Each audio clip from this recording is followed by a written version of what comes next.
విశ్వనాథ్ కాశీఖండం 7వ అధ్యాయం శివశర్మ సప్త మోక్షపురి యాత్రలో కాంచీపురంలో సాక్షాత్ అమ్మవారు కాంచీ కామాక్షి.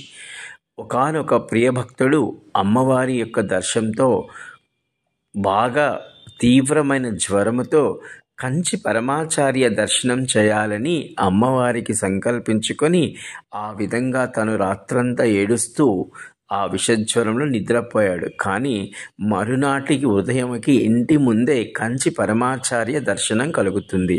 కానీ కంచి పరమాచార్య రాత్రే ఆ ఇంటి ముందుకి వచ్చి తాను నిద్రలేచి వచ్చేంత వరకు ఉండాలని ఎదురు చూసినటువంటి సన్నివేశము కాంచీపురంలో కామాక్షి అమ్మవారి యొక్క కృప వల్ల ఈ యొక్క కంచి పరమాచార్య చంద్రశేఖర్ పెరుమాళ్ చేసినటువంటి లీలలు అనేకమున్నాయి.